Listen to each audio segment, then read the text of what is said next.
Hey, y'all, and welcome back to another episode of the Innovation Room podcast.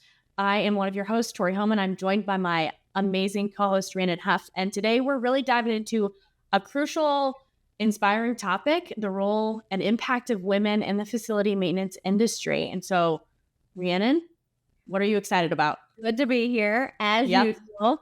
And this is a topic, obviously, that's close to my heart. I am a female in the facilities industry. Yeah. And I'm just really excited. Kim Goey is just a great guest to be on for this specific topic. She's definitely a trailblazer. She is a force to be reckoned with. And I'm just really looking forward to her insight on this topic and what she can bring to us and let us know about the opportunities and challenges for women in the facilities maintenance industry.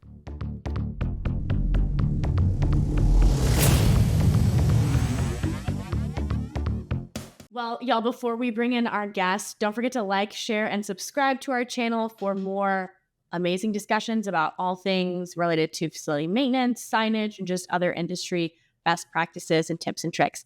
Now, it is my sincere pleasure to introduce our guest, Kim Goey. She is the president of FEXA.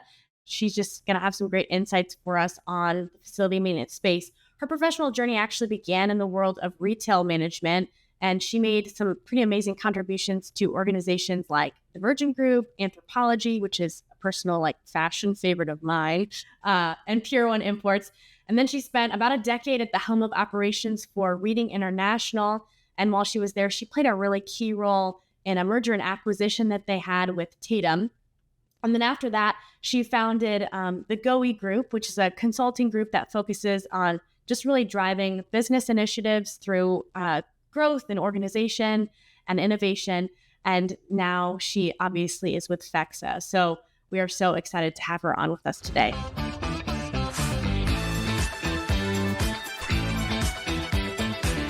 Kim, welcome to the Innovation Room. Can you tell us just a little bit more kind of about your journey in the facility maintenance space and just really why you're passionate about advocating for women in the field?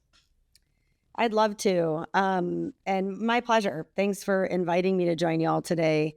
I often hear people say, I fell into this industry. I have no idea how I got into this industry. I sort of share the same sentiments. This industry has a tendency to kind of really invite the people who belong here in, and it's pretty magical that way. But I really grew up in retail. I grew up in retail operations. Obviously facilities management is a part of operating a retail environment. So I was definitely always exposed to facilities management, but got more formally exposed when I got into consulting, and did some consulting projects. And then finally, outside of being a consultant, I became a founder. I founded a company, and sort of learned a lot, obviously, as a founder of a company and really a startup boutique consultancy for business development. And then made my way into executive management and, ultimately software and technology. So it's a strange journey. I don't think anybody in this industry wakes up and says, well, when I grow up, I'm going to get into facilities management. And I wish there were more people who did that because it's such a fantastic industry to be in. And I'm so delighted to be a part of it. I really consider myself grateful. As far as your question around, passionate for advocating for women, I mean, I've seen this industry change quite a bit since I've joined it. And,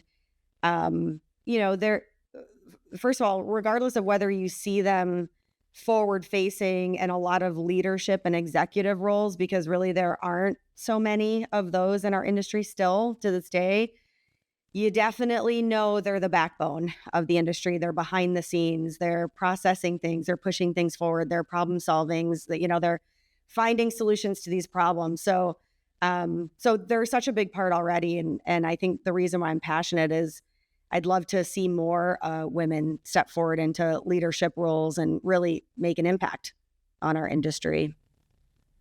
Yeah, that's awesome. Well, we're excited to dive into your story as we get into this episode. Sounds great.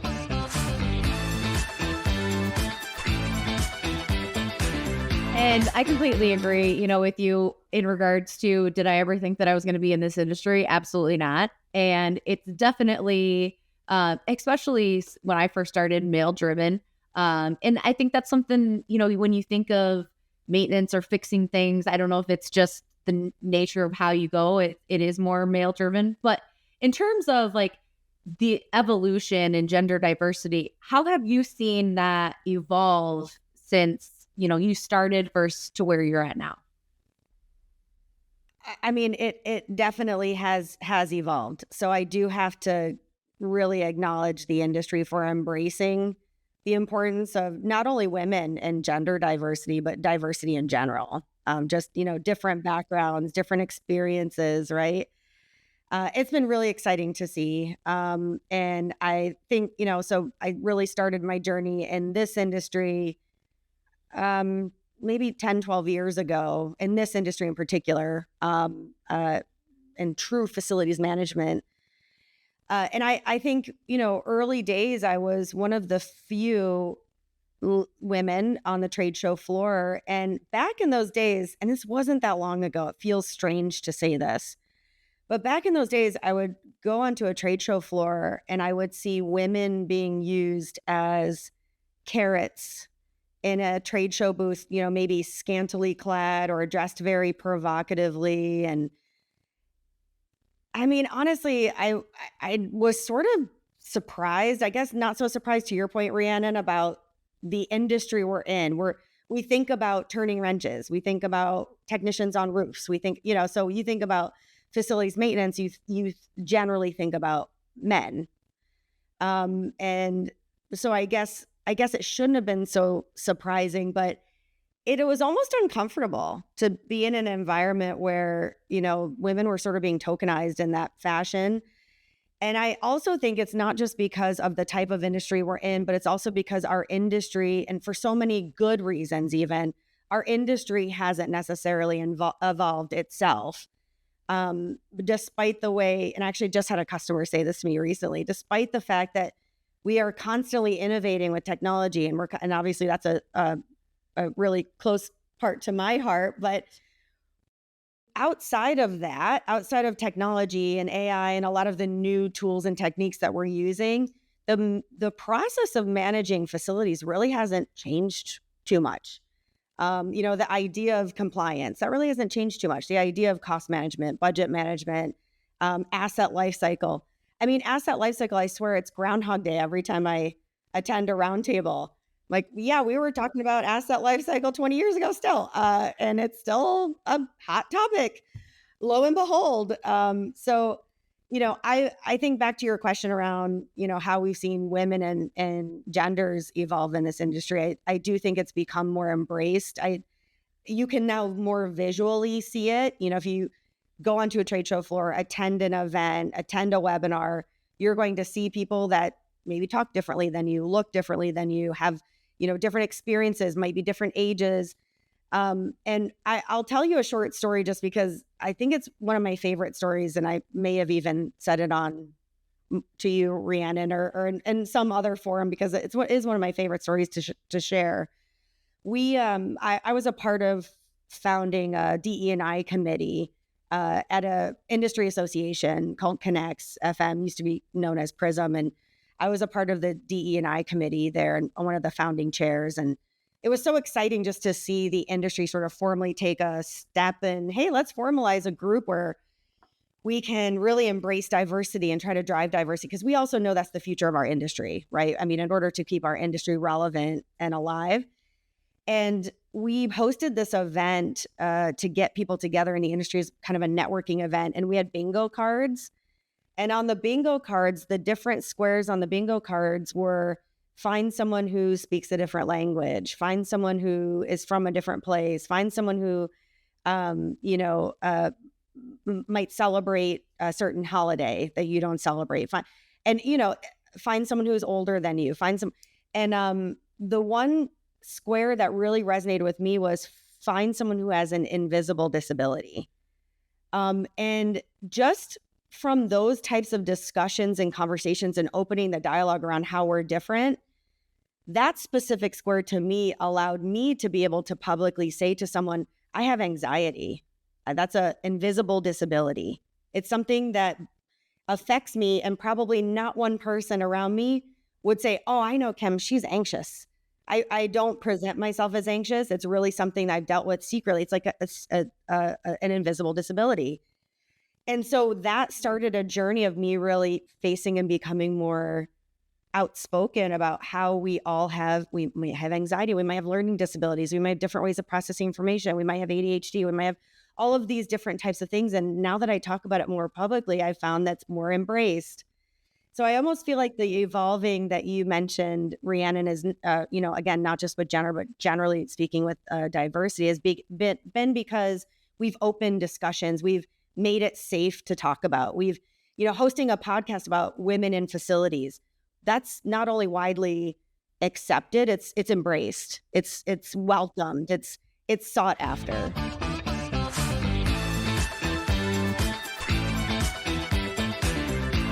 Kind of circling back to your story a little bit, do you feel like there's just a pivotal moment for you in your career where you something was just enlightening or just really clicked for you about maybe why your story in the industry is a little bit different because you're a woman? Does that question make sense? Yeah, I think it does. I present myself as a mature individual, probably because I've been working for so long. I've, been working full time since I was 16 years old. So even through college and everything. So I feel like I have a layer of experience. I think the pivotal moment for me was really when I kind of felt like I had entered into an area of, hey, that's strange. And I am confident and wise enough to do something about it or to say something about it. And I would really say probably the moment I think of most is when I was a consultant in this industry. And I kind of use this in my intro as well, just explaining, how I've seen females really in the background, sort of power, the wind beneath the wings, right? They're powering a lot of the productivity, but they're not necessarily the forward-facing leader. They're the person who's actually, solving the problem.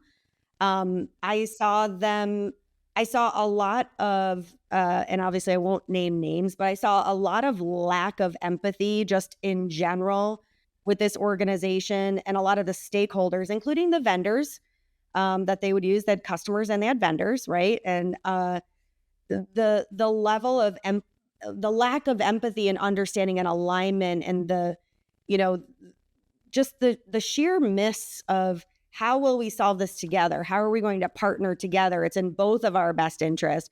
It was really we're in charge, you do what we say. And I saw the females, and again, I don't want to generalize because certainly there were very incredible males as well.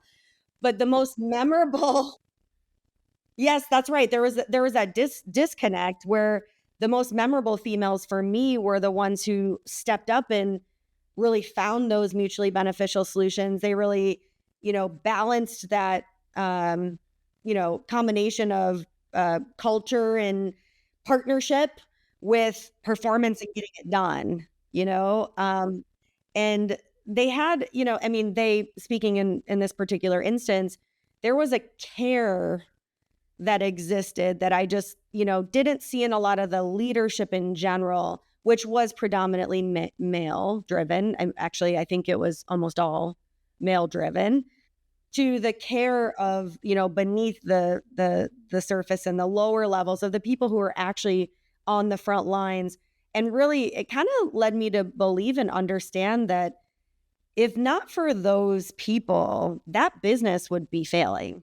If you had every layer of the leadership all the way down to the people on the front lines answering the phones and really solving the problem, if everybody approached business in that lack of empathetic way and the listen, you do what I say way, that company would no longer be around. And so that was a very pivotal moment where I started being a bit more vocal about, hey, remember we're here too. And hey, look at what we just did, and look at what you just did, and so that was kind of cool. And I've I found it was easier because I'm one of those underdog people. I'm one of those, oh, I see the potential in you and I see what you could do. And in that scenario, it really was, those were the people who were maybe not being treated the best. And I just felt like I was kind of supporting them. And I immediately started speaking up and coaching here and there and encouraging them to make the decision, right? Instead of waiting for too late, and just take some ownership. And so I think that's definitely permeated. That's a great question, Tori. And I think that's definitely permeated into, how I approach things now, where I'm very, very comfortable, maybe too comfortable, call it, pointing those things out. But definitely that was a very poignant experience. And it was just a really big aha moment for me. Yeah, absolutely. And so it sounds like I kind of heard you speak a little bit about mentoring, and that's something we've talked about on previous episodes of the Innovation Room, but specifically in this topic of women in the industry. Can you kind of speak to that? Like, you've mentored women. Have you had other women who have really spoken into your life and into your career, and just, can you kind of talk about that? Yeah, I would love to talk about this, because I think there's a misunderstanding around what mentorship really is. Mentorship doesn't have to be a formal program. Yes. And it doesn't have to be a, set time of day or session or assignments or, something really specific that you're after to solve. And it can be that, certainly. I've been really lucky to have some mentors that were a bit more formal in nature, and still to this day do have those mentors that I, really look up to. And so I think there's no finish line as far as mentorship. That's the first thing I would say is you don't get mentored and you're done. You're like, oh, good, I know everything I need to know. I mean, the consistency of mentorship is so important. But I think mentorship could be viewed just simply as asking a question and getting advice or getting guidance or asking how someone else might approach something. And I find that a lot in this industry where, we all kind of lean on each other. Hey, what do you do when this happens? Or, hey, I'm really struggling with this. What do you think? And the advice, you're always going to learn something from that advice, whether it's, oh, maybe that's something I should consider, or, oh, no, that's definitely not something that would work. And maybe it provides more clarity to my problem. Right. So yes, very passionate about mentorship. I am grateful to allocate a bit of time to mentoring a couple of people in this industry. Again, more informally. I don't want to present myself as a coach. I don't want to present myself as a formal mentor that will take you from point A to point B, but in the definition of always there to support, always there to give advice, to ask good questions, to help you learn something about yourself. Ultimately, that always helps the needle move. And as long as we're both learning something from it, I think that it's a wonderful thing to do and a great investment of time. And I'll close my monologue by saying I think more companies should invest in that professional development time and be very supportive of calendar blocking for that type of time, where it's not I'm doing something and you're going to tangibly see what I'm doing. It's I need a moment to kind of work through something or get some advice or guidance. And, I think companies would be really well served to allocate that time and grant that to their employees.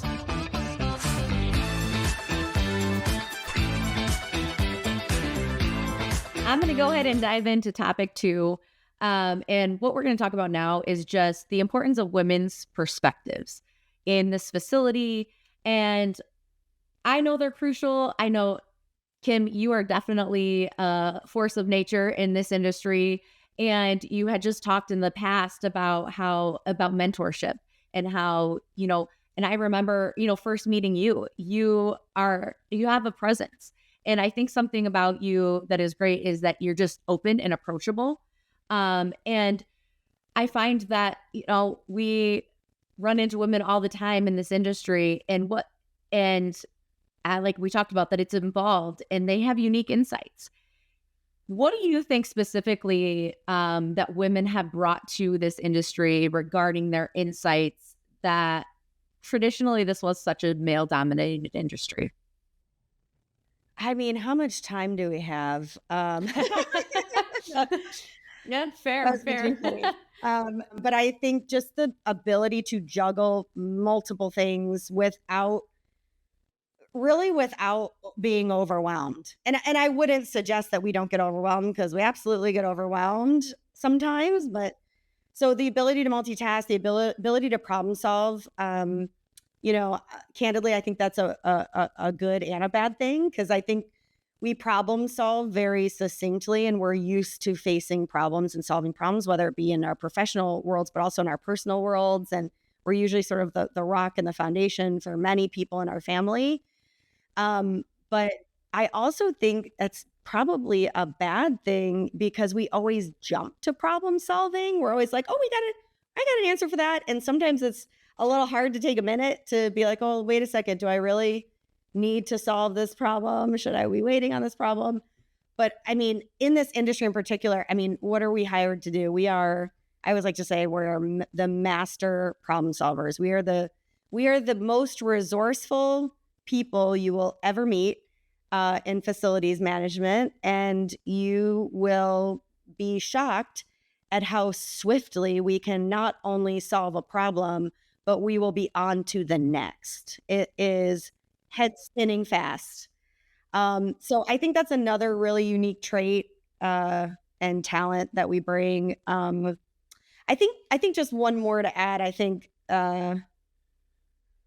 we're just sort of resilient. I mean, I think we're like kind of, I mean, you can kick us down, but we typically don't dwell very long on it. We just are like, okay, but now back.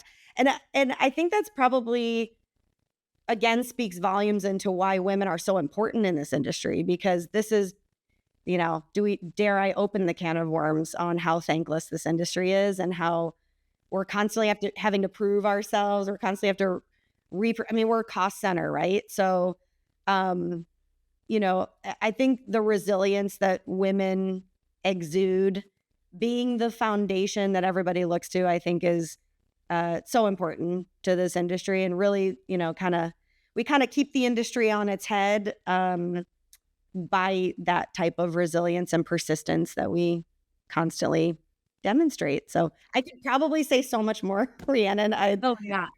And I can completely agree. And I would just say that, you need obviously perspectives from both. And that's where, again, the evolution has taken place, where, yes, just like you talked about your story earlier, where you can learn and give feedback and grow together. And I think, yeah, we've ultimately had to be a little bit stronger initially in this industry, have to speak up a little bit louder, because we may not have been heard. That headstrong, got to have almost that self-confidence of, I know I bring something to the table. I know I have a solution to this problem.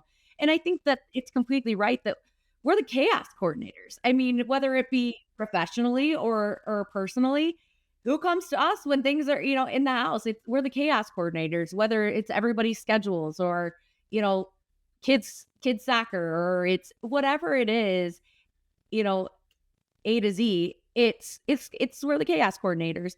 And it's funny because we are just built differently. And that's just how it is. But I talked to my husband, you talked about how we can have so many things on my plate, but I've talked to my husband in the past about how men have like a nothing box, where you ask him, like, what are you thinking about? And he's like, nothing. What do you mean? Is that even possible? What do you mean nothing? Where, and there's the picture they show that like men's brains are like two straight roads, they have, and then women is like this intersecting highway of something's always going on. And again, just like you said, that can be, just like strengths and weaknesses, we can use that to our advantage. But it also can be detrimental for us getting overwhelmed. But absolutely, I couldn't agree more with what you said. And just obviously too, the empathy aspect of it, and being able to have that nurturing spirit that we have. So we don't want to lose that with our boss lady but yes. So with that, do you think these perspectives can drive, and Vexa is leading in regards to innovation, but do you think that these perspectives of women can help drive the innovation and progress of the industry?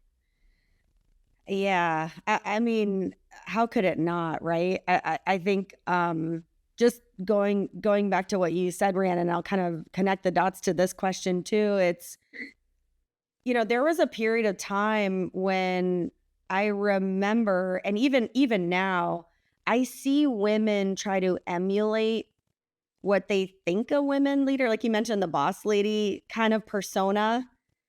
Um, I'm so glad that that's sort of being dispelled now, just as not relevant, does the opposite. It doesn't seem genuine. It's inorganic. I'm so glad that I used to hear the term alpha female constantly. Yeah. And yeah, you felt like for a while that you had to take that on. Yeah, absolutely. Well, and you know what?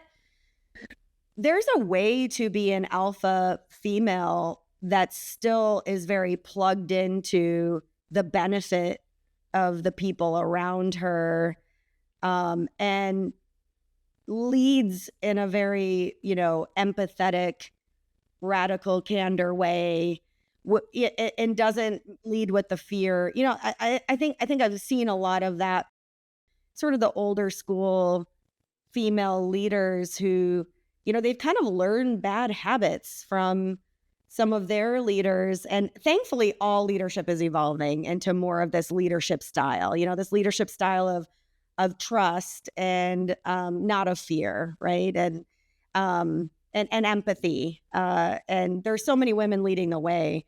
But to answer your question, I definitely think it's going to drive innovation. I think how women operate in general, getting past the absolute positively, we should embrace and own the fact that there's imposter syndrome, there's lack of confidence, right? There's, potentially not enough mentorship, not enough, fear of failure, fear of, everybody has that. Everybody, regardless of whether you're a male or a female. Getting past that and really kind of embracing the wisdom that has been garnered across females in this industry, and bringing a lot of those females that I was describing earlier, the females that are sort of in the background, bringing them to the forefront.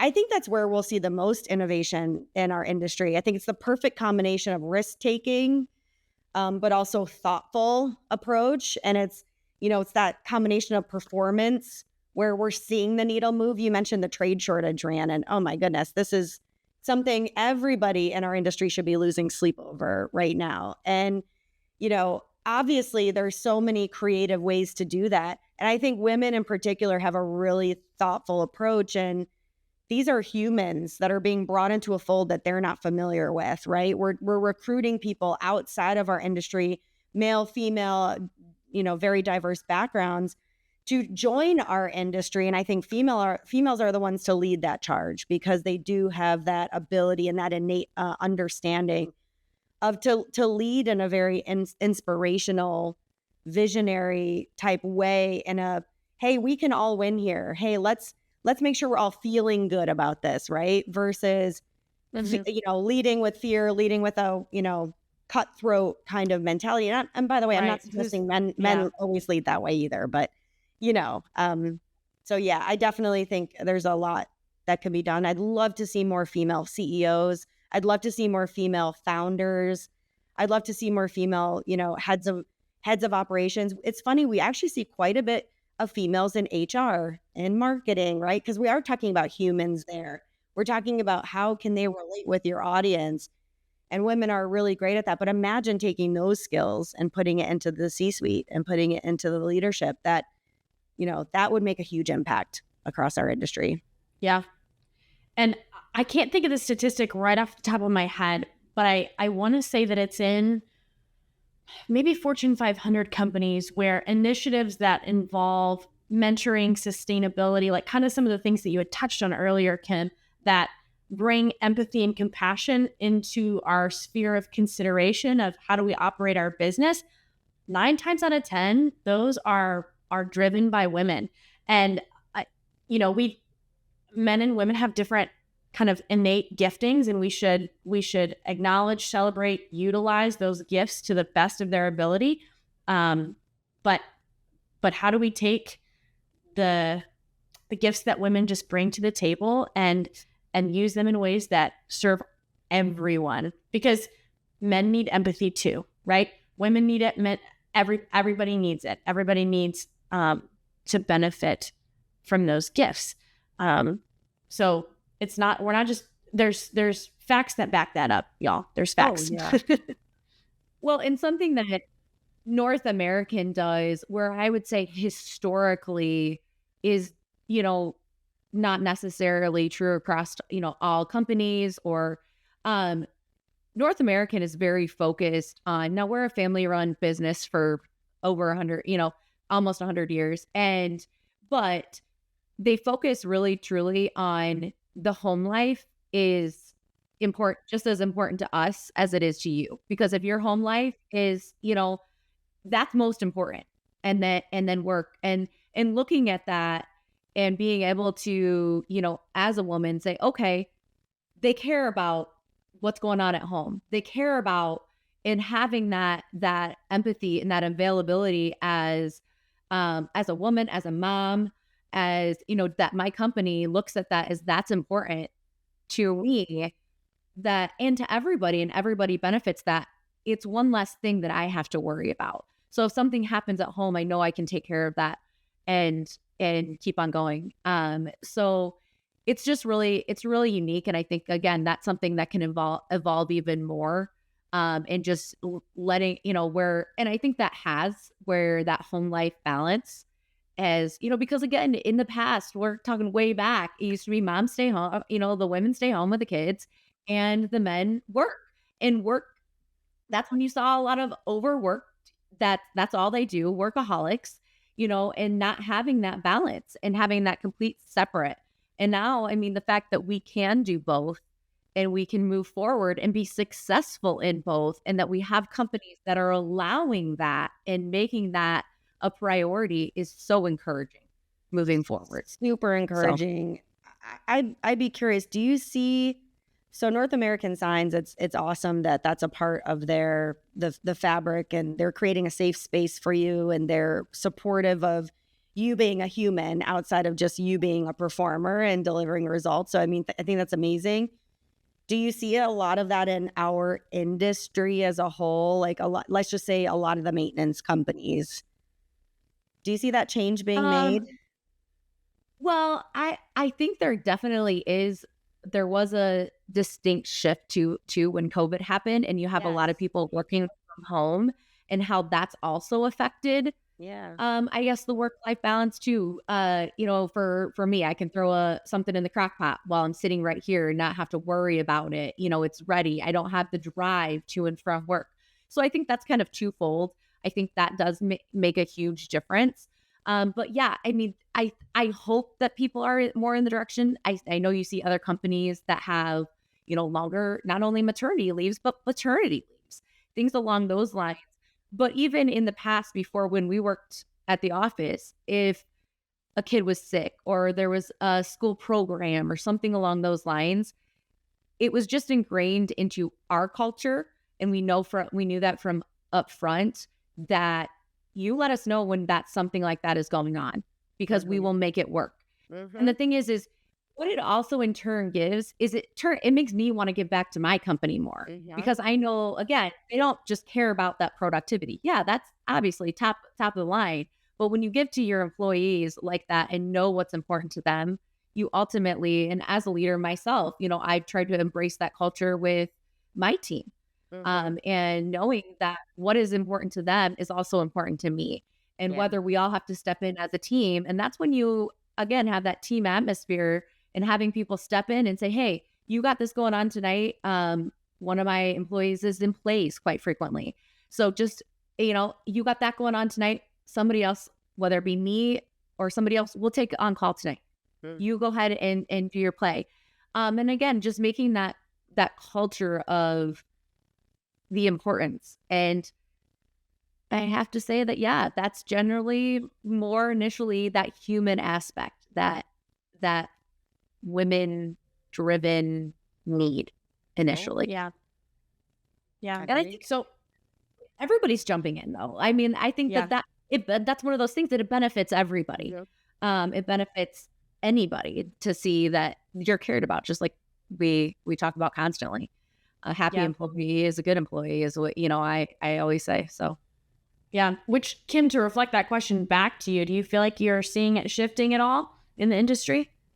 You know, I think so. And one of the reasons I was curious from your perspective, Rhiannon, because you also work with a lot of companies, just like we work with a lot of companies in this industry. I'm glad you brought up COVID because I do think we took a hit with COVID and some of the expectations, and the statistics are real around women quitting jobs. Not just women, by the way, but there were also men who quit their jobs but typically it's women quitting jobs to look after their family, to prioritize their family. And now they're coming out of COVID going, well, wait, what do I do now? I mean, they feel like they've kind of taken a step back. And this actually, not to digress too much off the topic, but one of the things was sort of excited to share with you all today was I was recently at a Mainsail Women Empowerment dinner. Thankfully, we have an investor who's really committed to women and women in leadership and creating that type of community. And I was at this dinner, and it was led by Coco Brown, who's the founder of this group, Athena Group. She's just fabulous. She's so smart. And one of the things she mentioned was how she like dispels and blows up this idea of a ladder, climbing the ladder. She said, our careers are more like jungle gyms. It's like jumping from one here and then it's considered a bad thing if you're taking a step back on the ladder. It's, I'm taking a lower title, or and that's so untrue. And I do think in this industry, we're sort of kind of stuck on things like titles. We're stuck on things. We're not necessarily viewing our career paths and trajectories as a jungle gym. I would love to see our industry do more of that, where they're more open to, hey, what do you bring to the business? What are you good at? What can you bring to the table? And then, really trusting the person to sort of take ownership of delivering that. So I did see us take a step back, but I'm hopeful that it's changing. I mean, again, I have seen it visibly. But I hope companies are not going backtracking with now, the mandates of being back in the office and the mandates of, those kinds of things. I hope for the sake of our trajectory that doesn't change.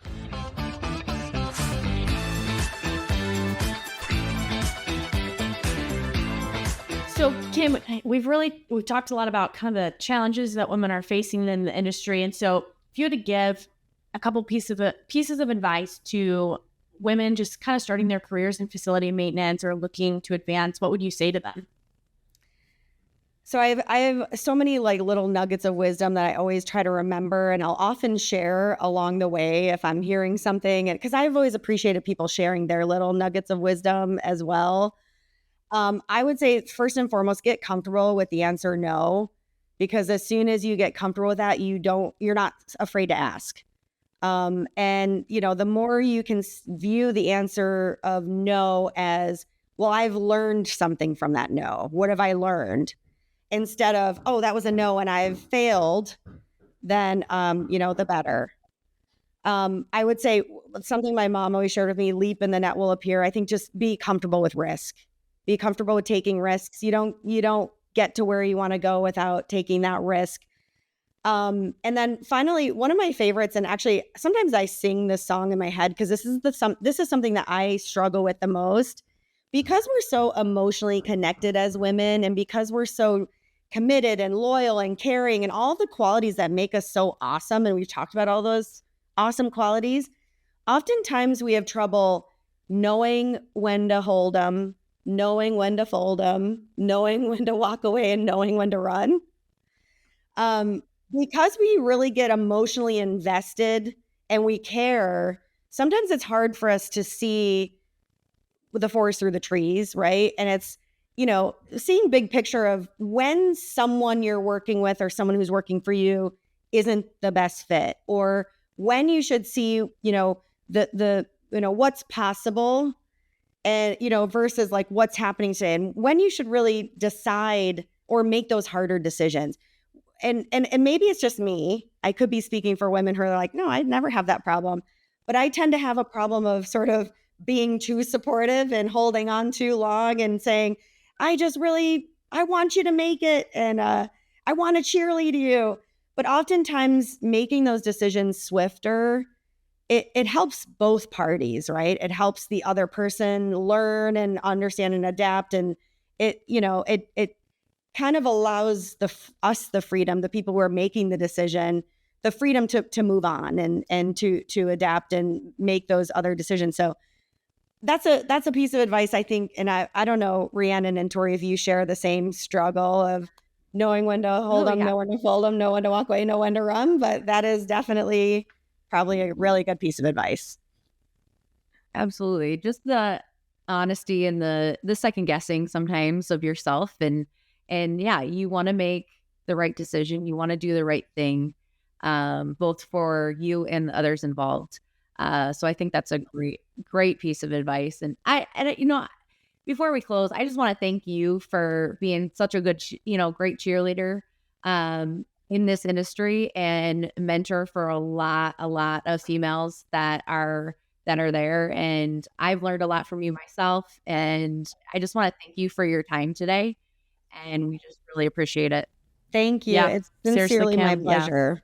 It's sincerely my pleasure. You are the company you keep. So don't ever forget that. There's no better than or more progressed than or wiser than. You are the company you keep, and we all keep wonderful company. So thanks for having me. Well, we'll see you soon. Yeah. Sounds good. Thanks, See you Kim. soon.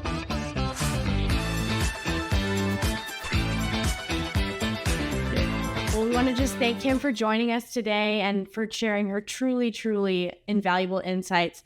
Thank you to our listeners for tuning in. And don't forget, y'all, to like, share, and subscribe for more episodes. Absolutely. And drop a comment below on your thoughts on this topic. If there's anything else that comes to mind that you want to share, and for more topics in the future. Until next time, keep on innovating.